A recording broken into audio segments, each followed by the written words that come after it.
Where is he? Is he still? Excuse me. Any chance? You're on that, you? The good-looking one. He's going to come to you.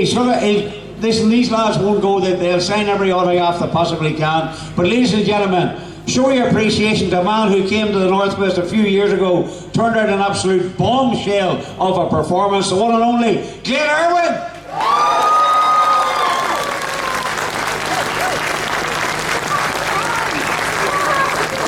Come on, he needs a bit more because he's still signing a few autographs. Come on. Look at that, he's a real gentleman, he refuses no, yes. Honest to God, he loves it, doesn't he? You alright there, huh? You okay, sir? You happy enough now? You alright there? You alright, no more, 100%. Where are you from? Where are you from?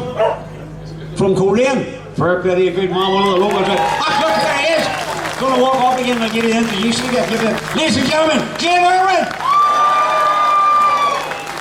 Now, I just want to say a couple of things before we get into the bikes as well.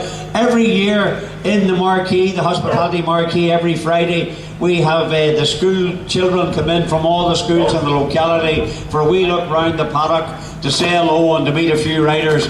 And of course, Glenn, you only have to ask him once. He was there to talk to the children this morning. It shows you this is a young man who likes to give back as well to the sport. And I know you weren't there for it this morning, but he deserves a warm round of applause from all of us in the International Northwest 200 for giving us time to the children this morning. And Glenn, you enjoyed that this morning? Yeah, it was good crack. Yeah, Peter Hickman was there as well, so it's different chatting to school kids because you can't talk too technical about the bike. They don't understand, so I don't know. I know what you mean.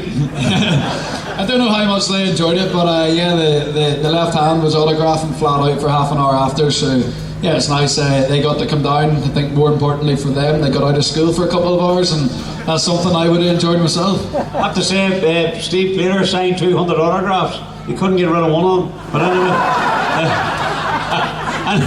Yeah, hey, it was last night was terrible. I would say that's one of the worst conditions I've ever seen the Northwest been running. Yeah, look, it was. It probably wasn't terrible. You know, it was wet. But I think we've all seen throughout the week, I'm sure we're all looking at the forecast. I look at it every 10 minutes and inform the rest of the riders what it's going to do every hour.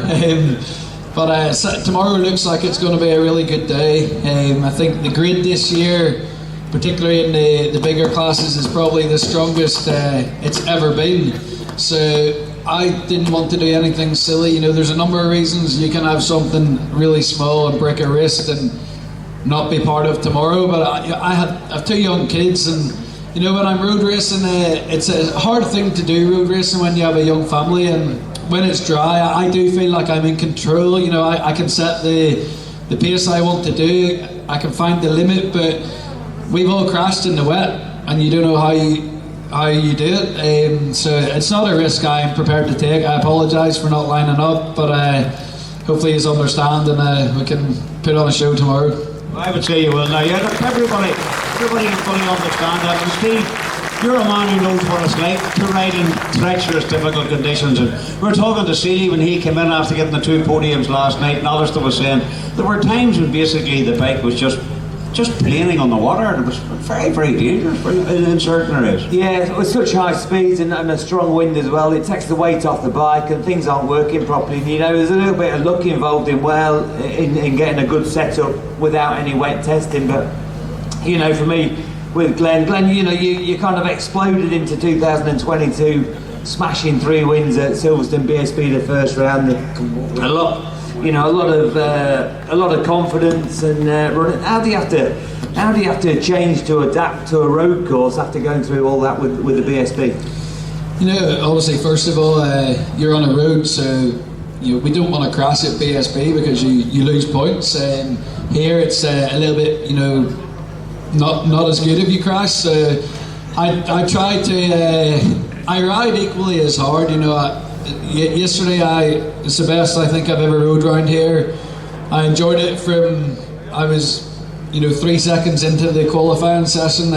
Straight away I was feeling really good with my British Superbike, and You know, I brake as hard as I can, upright. I get on the throttle as hard as I can, but just some of the big lean angle corners, respect it a little bit and maybe be a few degrees less lean angle. But it was interesting in the paddock yesterday. A guy asked what speed we do at Station Corner, and I was like, probably 150 mile an hour. And my data guy was there, so I was like, pull that up, and we're given the right answer. So pretty scary. You know when you find out something and you wish you didn't know. So we're 186 mile an hour in a superbike on the approach to station, and then we're 51 degrees lean angle, and we slow down to 177 in the corner. So 170, slowing down. Was that an inlet? Where would you get it? Yeah, but it's the best feeling in the world. The Honda's working really good. I still have a few feet of tarmac, beside me. Hickey was telling me he's on the white line. He's got no more road left, but I feel in control through there. The bikes are working well. They're fast. The turnout's good. I do get a serious kick off all the support I get. You're going around. You're seeing people waving programs. We're local to it. It's the best feeling in the world, and it does give me. I think if you skip the BSB every week, I might finally win the championship. Again, you talk about waving programs, which are very important for the lifeblood, and we say it a lot over here. But this is a jewel in the crown. This is fantastic for where we are. This wee place we're in, the Northwest, is a very, very special event.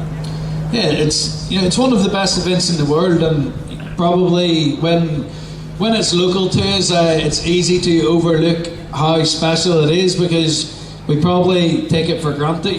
From I was no age, I've been here. It's easy accessible. It doesn't matter whether you're from a poor family or a wealthy family. It's affordable to everyone. So I think having a few years away with COVID and having it back, it's such a special event. We need to keep supporting it. In my eyes, maybe an unpopular thing to say, I think it's better than the TT, and it's head-to-head racing. I love watching racing head-to-head, and I think the Northwest we should hold it in a higher regard, I think, in the wider sort of motorcycle community as such. I was hoping for an accolade for the Northwest 200. I'm not sure I could have wished for an even better one than that. To say what he said there, this man, one of the stars of the show, a man who was an amazing performer a couple of seasons back. I hope to God we see you in the podium tomorrow. I wish you a very, very safe Northwest 200 team. Man's a glass out. Jane Irwin. And again, we'll go and sign autographs whenever he can for you all. As you know, the Northwest, the bikers are all about saying hello. A lot of fans down here for you again. Jane, thank you. Now, give him a big round.